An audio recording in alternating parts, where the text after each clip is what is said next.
Shalom Bapak Saudara sekalian, Sobat Ewisdom. Senang sekali boleh kita berjumpa lagi nanti pada tanggal 30 Januari 2022 adalah minggu yang terakhir kita mendengarkan khotbah hari Minggu. Dan Bapak Ibu, kita sedang masuki tahun 2022 dan sepanjang tahun ini kita melihat perbuatan tangan Tuhan yang akan memberkati umatnya, memberikan segala pembekalan kepada kita supaya kita kuat memasuki tahun yang penuh dengan anugerah Tuhan ini. Tanggal 30 Januari pagi-pagi jam 6 akan tayang, Anda bisa dengarkan setelah itu juga. Bagaimana kita belajar soal hati Tuhan, respon kepada berkat Tuhan, dan bagaimana kita bisa melihat orang-orang yang Tuhan berkati, yang melekat sama Tuhan, ada ciri dalam kehidupannya. Saya berdoa bersama dengan keluarga, Bapak Ibu juga bisa beribadah. Dan biarlah terus firman Tuhan boleh masuk dalam kehidupan kita, supaya kita bukan cuma menjadi pendengar, tapi juga pelaku firman Tuhan, karena Roh Kudus yang berkarya dalam kehidupan kita. Sampai ketemu tanggal 30 Januari 2022. Tangan Tuhan memberkati kita berlimpah-limpah. Shalom. Bapak Ibu, saya sudah menyiapkan lembar yang besar, dan kita akan menggambar di sini seperti biasa, karena lebih enak kalau kita belajar melihat ke papan tulis yang warna putih ini. Oke, kita akan belajar seorang bernama Paulus, dan kita akan belajar terkait dengan nubuatan. Ini hari ini sebetulnya pelajaran ini bicara mengenai komunikasi sorga dan bumi, sorga dan manusia gitu. Tentu saja tidak akan lengkap, karena kita nanti akan memecah untuk yang mendengar suara Allah, hubungan dengan masalah profetik, mimpi, itu akan nanti dalam karunia roh. Saudara Tuhan, saya membaca di Alkitab Bapak Ibu, itu cuma ada satu orang yang hidupnya dia rohani, pasti satu orang rohani maksudnya. Orang yang Tuhan pilih yang rohani, yang dalam kehidupannya itu berani menantang nubuat. Ada banyak Bapak Ibu orang di muka bumi ini, dia mencari nubuat. Nah ini problem nih. Banyak orang dalam kehidupan itu mencari nubuat. Bahkan kalau nggak ada, dia sampai itu pendeta dan berkata, "Pak, bisa nubuatin saya Pak?" Anda bisa bayangkan, nubuatan dia berpikir itu adalah kehendak manusia.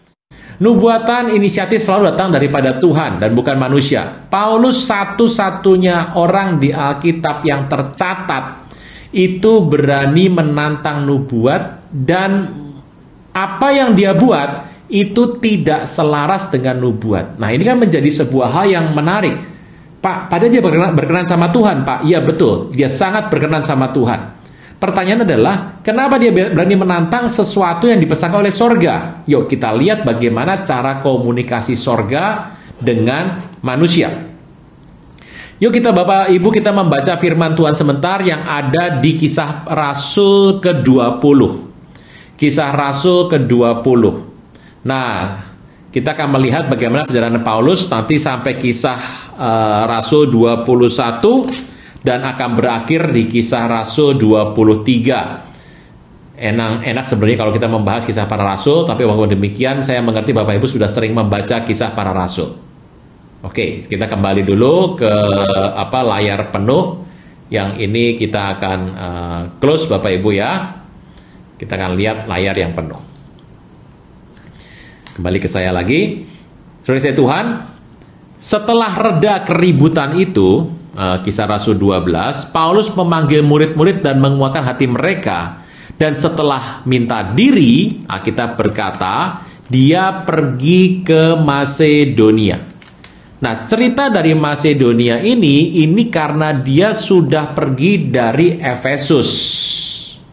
Bapak Ibu, yuk kita lihat sebuah peta di sini. Jadi dari cerita ini kita tahu peristiwa di Kisah Rasul 19 itu ada huru-hara di Efesus. Kalau Bapak Ibu melihat, Efesus ada di sini. Ini Efesus. Ya, Efesus ya. Jelas ya. Nah, Dari Efesus, Alkitab berkata setelah keributan itu reda, Paulus panggil murid-muridnya dan dia berangkat ke Masedonia.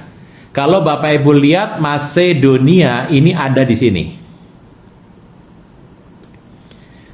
Apakah berangkatnya lewat laut? Yuk kita belajar ya. Ayat 2, ia menjelajah daerah itu dengan banyak nasihat menguatkan hati saudara-saudara di situ. Tibalah ia di tanah Yunani. Ini kan kalau Bapak Ibu lihat, ini semua adalah tanah dari Turki. Masedonia tanah dari Yunani. Setelah 3 bulan lamanya tinggal di sana, ia hendak berlayar ke Syria. Kalau ke Syria berarti sebetulnya itu mau kembali ke sana tuh, ke sana. Bapak Ibu, gitu ya. Terus kita berkata, tetapi pada waktu itu orang Yahudi bermaksud hendak membunuh dia. Ia putuskan untuk kembali lewat Masedonia. Jadi tadinya dia dari Masedonia mau turun ke bawah, lihat sini. Dia tahu orang Yahudi mau bunuh dia tetap di Masedonia. Ia disertai oleh Sopater anak Pirus dari Berea, Aristarkus dan Sekundus keduanya dari Tesalonika. Dari sini orang Tesalonika, gitu ya Bapak Ibu ya, kelihatan. Itu Tesalonikanya. Kemudian Gaius dari Derbe, Timotius dan 2 orang dari Asia, yaitu Tychicus dan Trophimus. Dari sini kita tahu bahwa Paulus itu sudah menjamah sampai ke Asia. Mereka itu berangkat lebih dahulu dan menantikan kami di Troas. Kalau Bapak Ibu tahu dari Masedonia ini, mereka anak-anak buah Paulus itu berjalan untuk sampai ke Troas. Ini Troas di sini, ini Troas. Gitu. Tetapi setelah hari raya roti tidak beragi atau Paskah, kami berlayar dari Filipi dan 4 hari kemudian sampai di Troas dan bertemu dengan mereka. Di situ kami tinggal 7 hari lamanya. Kalau Bapak Ibu melihat kisahnya, mereka sudah ada di Troas di sini. Oke. Pada hari pertama minggu itu, ketika kami berkumpul untuk memecah roti, Paulus berbicara dengan saudara-saudara di situ karena ia bermaksud untuk berangkat pada esok harinya. Bapak Ibu, mereka itu bikin ibadah memecah roti tanda persekutuan berkumpul pada hari pertama minggu itu. Hari apa itu Bapak Ibu? Ya, harinya hari Minggu. Makanya banyak orang bertanya, Pak, kenapa kita nggak ibadahnya Sabat itu Sabtu aja, Pak? Kenapa Minggu? Ini pasti kerjaannya Romawi nih. Bukan.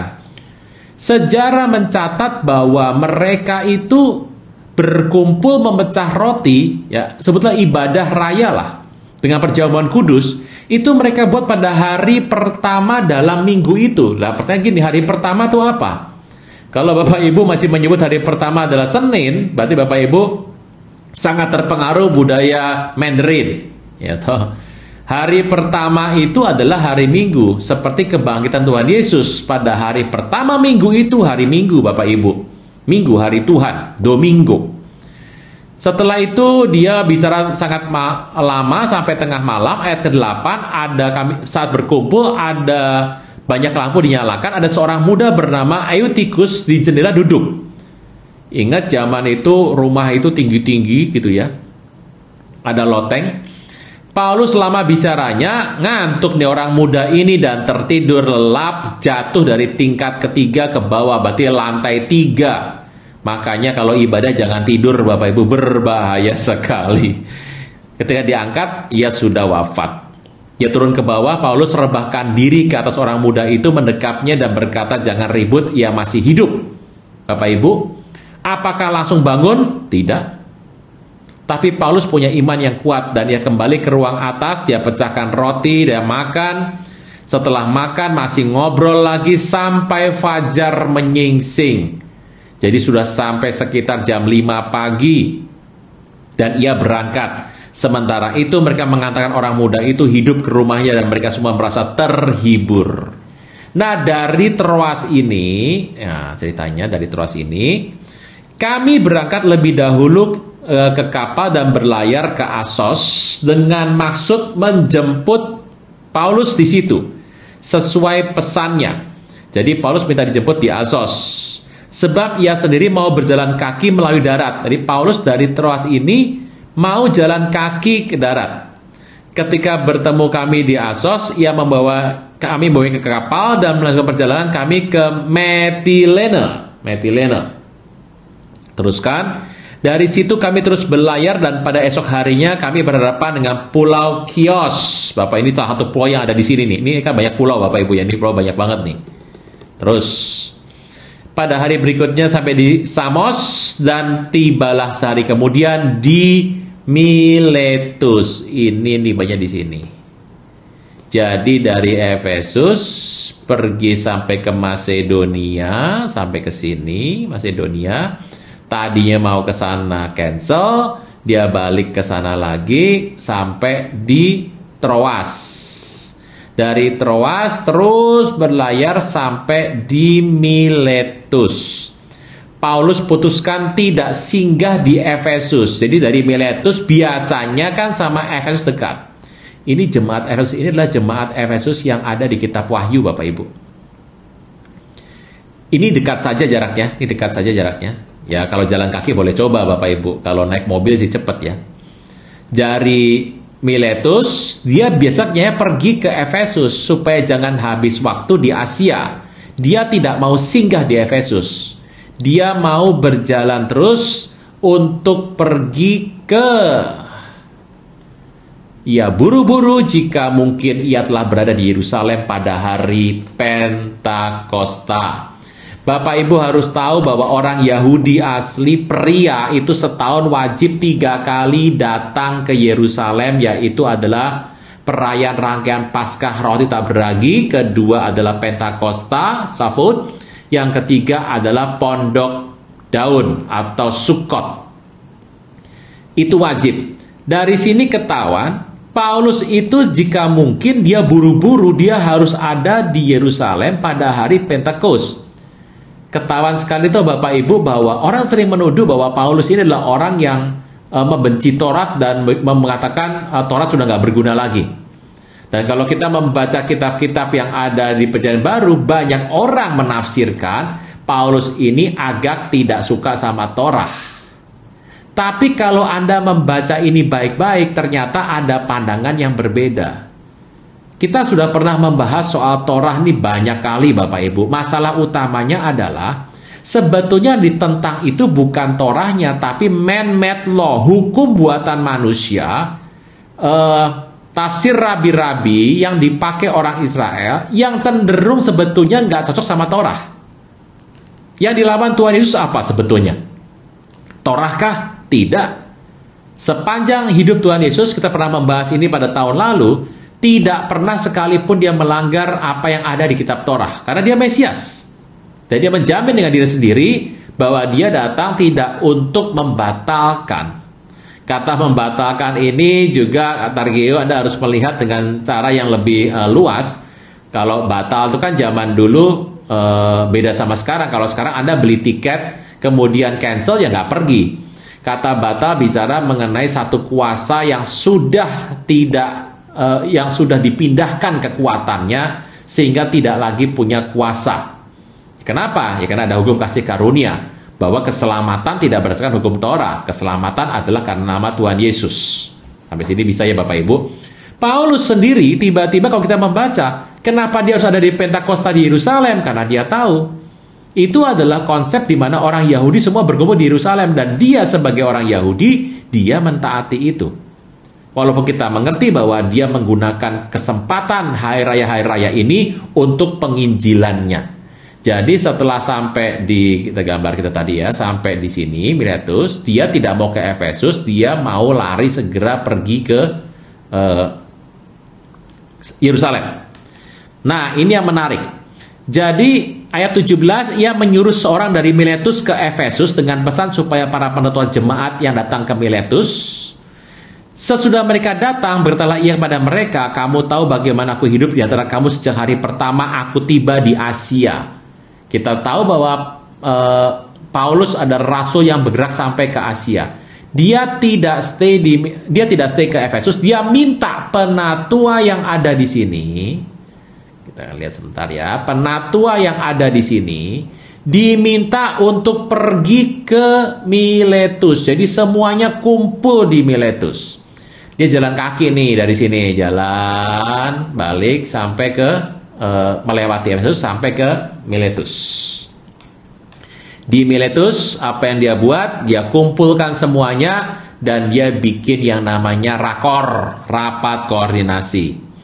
Dia cerita bagaimana kehidupannya, ayat 19, dengan rendah hati ia melayani Tuhan. Ia cucur air mata, mau dibunuh sama orang Yahudi karena dianggap melanggar Torah. Dan dia nggak pernah melalaikan apa yang berguna bagi semua jemaatnya.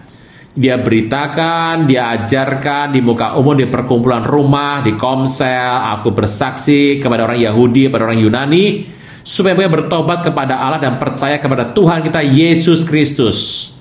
Tetapi sekarang Alkitab berkata, aku sebagai tawanan roh. Tawanan roh, ini luar biasa. Tawanan roh.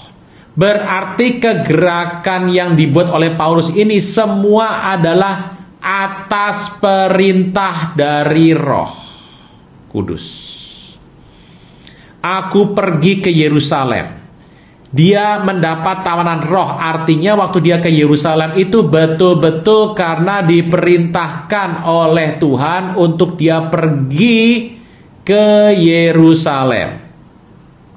Dikatakan dia nggak tahu akan mengalami apa di sana, tapi Roh Kudus sudah bilang kepada dia, ayat 23, Kisah 20 ayat 23. Roh Kudus sudah bilang bahwa kalau dia pergi ke setiap kota, terutama Yerusalem, yang ada itu cuma adalah penjara dan sengsara.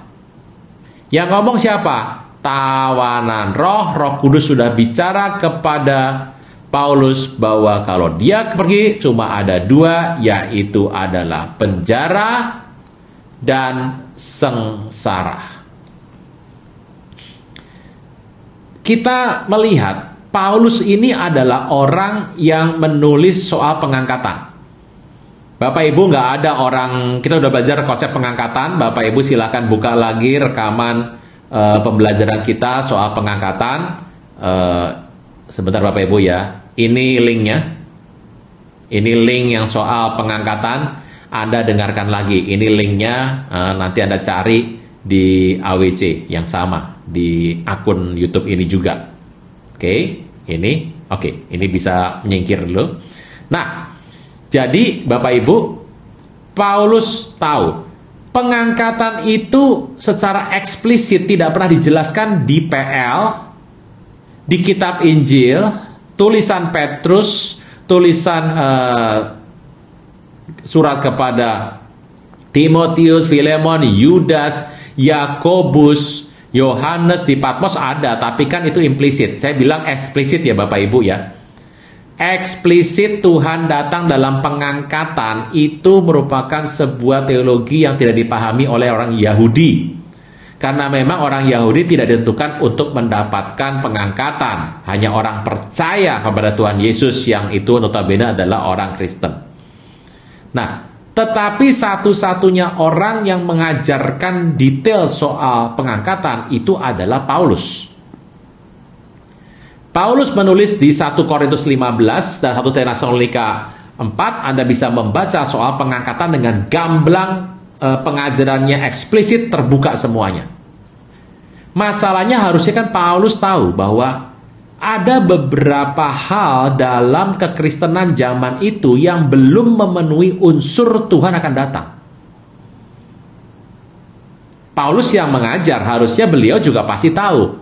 Ada banyak tanda-tanda yang harus digenapi baru Tuhan datang. Karena kalau kita belajar akhir zaman begitu Bapak Ibu ya.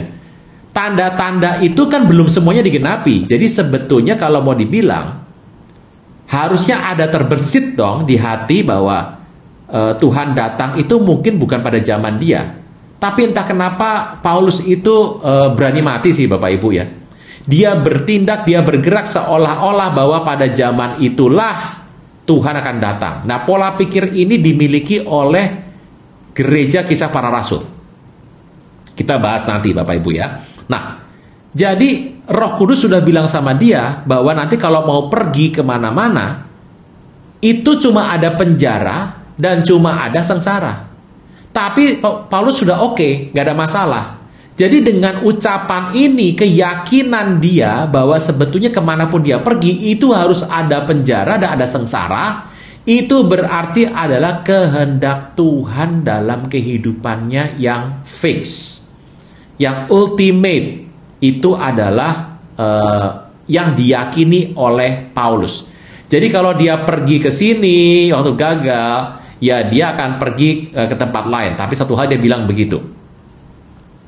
Ayat 23, dia berani bilang begini, aku tahu sekarang bahwa kamu gak akan lihat mukaku lagi. Jadi setelah pertemuan di Miletus, ini pertemuan terakhir, Paulus akan pergi ke Yerusalem dan berkata, aku pamit ya, ini yang terakhir kita ketemu. Karena kemanapun dia pergi ada penjara dan sengsara. Anda bisa bayangkan orang seperti ini? Karena saya bercanda kepada beberapa anak binaan saya dan teman-teman dekat saya. Kalau kita hari ini punya Paulus 3 orang aja, bisa habis semua kerjaan diambil sama mereka. Kita bisa nganggur ini. Ayat 27, aku gak lalai beritakan maksud Allah kepadamu. Aku tidak lalai beritakan, bukan firman ya, maksud Allah kepadamu.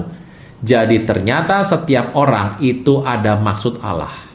Kalau Paulus terimanya dalam bentuk tawanan Roh Kudus bicara kepada dia, sedangkan dia menyampaikan maksud Allah kepada tiap orang itu punya maksud.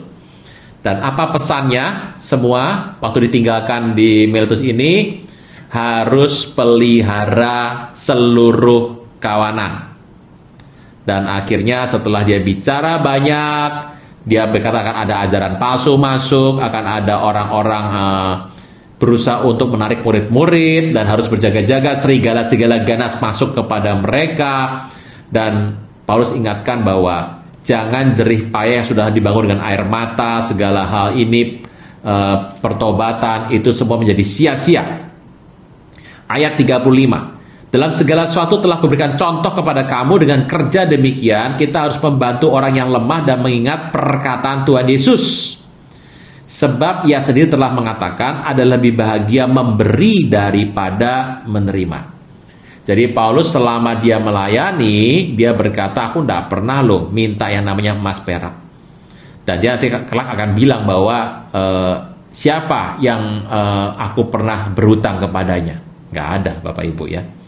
Nah setelah dia mengucapkan semua ini, pesan-pesan ini, dia berkata, mereka berlutut dan berdoa dan nangis mereka semua di Miletus ini. Kenapa? Karena mereka berduka cita. 38, terlebih karena Paulus katakan tidak akan lihat mukanya lagi. Nah, kalau kita melihat semua ini, Bapak Ibu, ayat pasal 21 mengatakan bahwa habis itu pergilah Paulus berlayar menuju Kos. Jadi ini dari sini tuh belayar terus ke bawah, meripit sini Bapak Ibu. Nah, menelusuri ini. Nanti Siprus ada di sini, Siprus itu adanya di sini. Yerusalem ada di bawah lagi Bapak Ibu. Ini petanya saya nggak bisa kasih yang panjang. Kemudian tiba di Rodos. Rodos tuh ya ini Bapak Ibu ini. Jadi sudah sampai di sini, sekarang sampai di sini, ini berlayar ya toh. Kemudian sampai ke Patara dan dapat kapal nyebrang ke Fenisia, bertolak dan pergilah mereka terus sampai ke Siprus. Bapak Ibu, ini yang menarik. Oke, saya tutup dulu semuanya ya gambarnya. Bapak Ibu, ini yang menarik. Pelan-pelan ya. Saya akan share screen dulu. Kisah 21 dikatakan dia sudah lihat yang namanya Siprus. Siprus itu kalau Anda berangkat terus, sebelah kiri itu sudah Syria. Syria turun Libanon adalah Israel, Yerusalem. Dan kapal harus bongkar muat. Dan di situ sambil menunggu bongkar muat, Paulus mengunjungi murid-murid dan tinggal 7 hari. Lihat, ini Paulus sedang jalan tadi dari Miletus ke Rodos, terus masuk sudah sampai ke daerah Siprus. Siprus itu kalau mau ke Israel tinggal pergi ke selatan. Nah, tapi di Siprus dikatakan dia berhenti. Dia menuju ke Syria dan akhirnya tiba di Tirus. Siprus ke Tirus. Tirus ini daerah Libanon, utaranya Israel, naik sedikit. Jadi ini sebetulnya untuk pergi ke Israel tidak terlalu jauh lagi.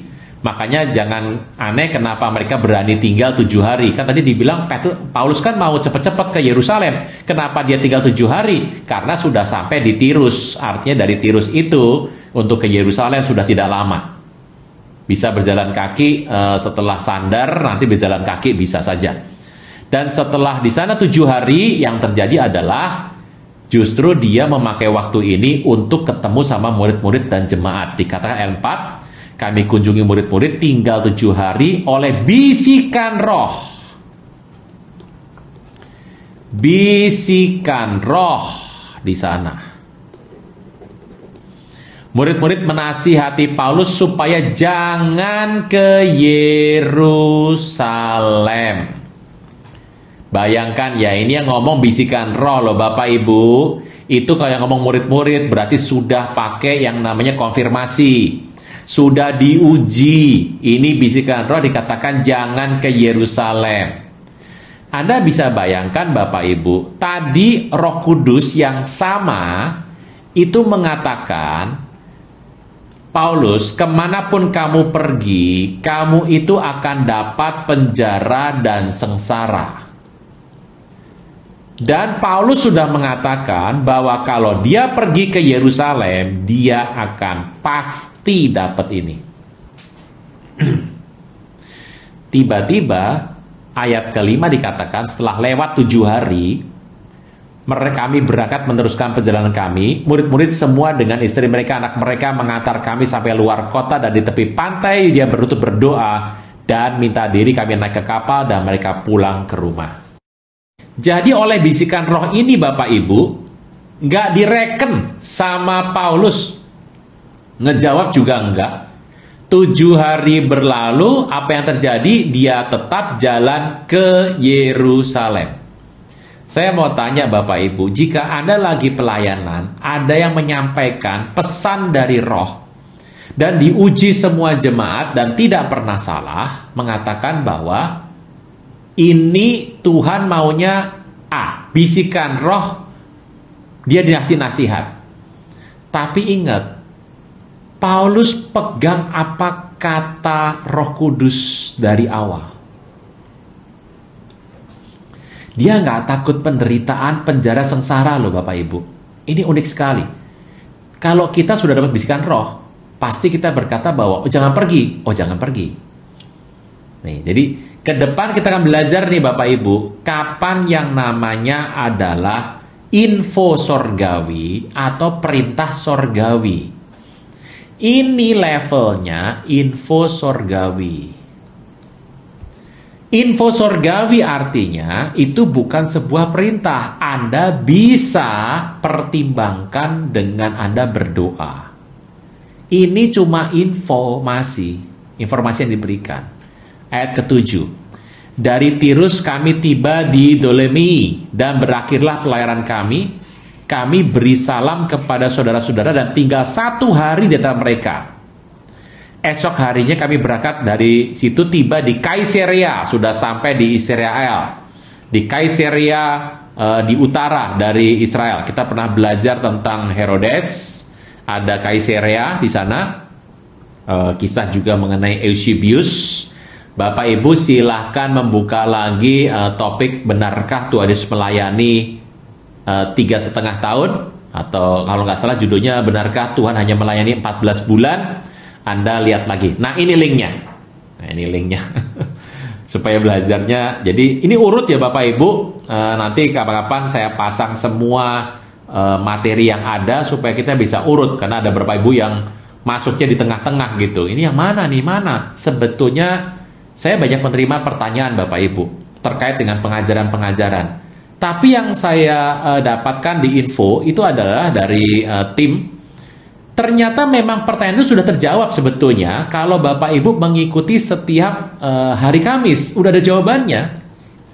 Kalau memang seperti kematian yang bulan November kemarin, itu memang ada beberapa hal yang belum di-cover. Karena tentu saja misterinya banyak sekali Bapak Ibu. Kita akan bahas nanti. Tapi beberapa pertanyaan yang masuk sebetulnya sudah terjawab dalam pengajaran sebelumnya. Nanti saya akan pasang supaya kita bisa ngerti yang pertama apa sih, kedua apa gitu, lengkap gitu. Oke. Nah, ini yang menarik. Kalau Anda melihat ayat ke-8 dalam Kisah 21, esok harinya kami berangkat dari situ, tiba di Kaisaria, masuk ke rumah Filipus. Jadi masuk ke rumah Filipus. Ini luar biasa sekali, Bapak Ibu. Kalau kita melihat masuk ke rumah Filipus, pemberita Injil, 1 dari 7 orang yang diberi Yerusalem. Bapak Ibu kalau pernah membaca Kisah Rasul, yuk kita membuka sebentar Kisah Rasul mengenai pemilihan 7 orang diaken. Ini ada di Kisah Rasul yang ke-6, ayat yang ke-3. Saudara-saudara, pilih 7 orang dari antaramu yang terkenal baik. Jadi milih orang ini ada caranya Bapak Ibu. Milih orang tuh pertama, nih saya berikan tips dulu ya. Cari yang baik. Anda pasti bertanya-tanya, cari yang baik. Yang penuh Roh Kudus. Yang ketiga, penuh dengan hikmat. Nah, saya mau tanya, Anda kalau nyari orang yang mana dulu? Kalau menurut saya, banyak orang, bahkan majority orang, kalau memilih karyawan, memilih pengerja, cari yang ini dulu. Dan matanya kadang-kadang itu melirik-lirik ke sini. Oh, ini orangnya pinter ini, penuh Roh Kudus dipilih. Enggak loh Bapak Ibu. Kita berkata supaya kami angkat mereka untuk tugas. Jadi ngangkat orang untuk sebuah tugas, apalagi sebuah pelayanan, nomor 1 itu adalah ada urutannya. Pelanggaran akan firman Tuhan, pelanggaran firman Tuhan akan serta-merta kelak menghancurkan sebuah pelayanan. Kenapa? Karena yang milih orang juga tidak mengikuti urutan dari firman Tuhan. Alkitab bilang urutannya begini. Baik dulu, penuh Roh Kudus dan penuh hikmat. Kalau orang dunia cari yang pinter, yang 2 ini nggak penting, ya toh. Apalagi kalau dia suka licik lihai ligat, 4 gulipat dilipat-lipat kelipat, makin pinter bikin trik, nah dia dipilih. Nah hati-hati. Sekarang pertanyaannya, Anda selama ini pilih orang yang bagaimana Bapak Ibu? Kalau Anda urutannya begini, saya jamin tidak bakal salah dan tidak bakal hancur. Tidak akan. Kenapa? Karena tidak menentang firman Tuhan. Tapi kalau startnya dari sini dulu. Lupa, ini kan harus berroh kudus. Bapak Ibu ada urutannya gitu saja. Anda bisa baca bagaimana Musa memilih para hakim-hakim di bawahnya. Nih, cakap. Gitu ya. Nih, ini... Terus baik, penuh Roh Kudus, penuh hikmat. Anda ganti urutannya, masalah akan datang. Kenapa Pak? Melanggar firman Tuhan, tidak diubah, tidak bertobat, masalah pasti datang. Ayat keempat dari Kisah Rasul 6. Supaya kami sendiri dapat memusatkan pikiran dalam doa dan pelayanan firman. Usul terima baik oleh jemaat. Mereka memilih Stefanus 1 yang dibunuh, dilempari batu dengan kesaksian Paulus. Yang kedua, Filipus, Prokorus, Nikanor, Timon, Parmenas, dan Nikolaus, seorang penganut agama Yahudi dari Antioquia. Apakah Nikolaus ini yang ada di kitab Wahyu, Pak, yang Tuhan benci itu? Kemungkinan. Jadi jangan pikir bahwa kalau sudah 7 orang dipilih semuanya pasti baik-baik. Oh, ada aja pasti masalah. Gitu ya. Kita nggak pernah tahu karena nama Nikolaus juga nama yang banyak hari itu, tapi kalau dia dikatakan sebagai seorang penganut agama Yahudi Antioquia, kelihatannya benar tuh orangnya itu. Kelihatannya benar Bapak Ibu ya, yang ada di kitab Wahyu, ajaran Nikolaus itu. Oke, itu adalah ajaran bagaimana untuk kembali kepada Torah yang man-made law, bukan Torah yang asli, Torah man-made law gitu ya. Ada Torah asli, ada Torah KW. Jadi kalau orang seringkali punya salah paham terhadap Torah, Torah itu nggak benar Pak, itu membawa kepada dosa. Tolong dilihat konsep Torahnya itu, Torah adalah yang tafsir dari para rabi atau para imam kepala hari itu yang notabene adalah MML, Man-Made Law. Teruskan. Nah, jadi rasul-rasul diangkat. Itulah Filipus. Kita lihat kembali pada Kisah Rasul ke-21. Filipus itu tinggal di rumah dan Paulus nginep. Ingat ya, waktu Paulus itu ada sebagai saksi pembunuhan Stefanus, Stefanus itu teman baiknya Filipus. Tapi hari ini Paulus nginep di rumahnya Filipus. Itu berarti mereka sekarang sudah berbaikan dan menerima sebagai seorang saudara di sana. Bagaimana mungkin pembunuhnya Stefanus yang bersaksi untuk pembunuhan itu diterima oleh Filipus? Berarti Filipus ini adalah seorang yang mudah mengampuni. Dia sudah tahu bahwa dulu perbuatan Paulus itu bukan atas pemahaman. Dia tidak tahu apa-apa. Ampunilah mereka karena mereka tidak tahu apa yang mereka buat. Persis, ini orang betul-betul orang baik sekali, Bapak Ibu. Jangan tunda menerima Yesus. Hanya Yesus yang sanggup melepaskan Anda dari kesalahan dan dosa. Selalu ada waktu bagi Dia, tetapi tidak selalu ada waktu bagi Anda. Mari, ikuti saya mengucapkan doa berikut dengan yakin. Tuhan Yesus, ampuni semua kesalahan dan dosaku. Saat ini dengan sadar dan rela, aku mengundang Engkau sebagai Tuhan, Raja dan Juru Selamat hidupku. Terima kasih Tuhan Yesus untuk namaku telah dicatat dalam kitab kehidupan. Amin.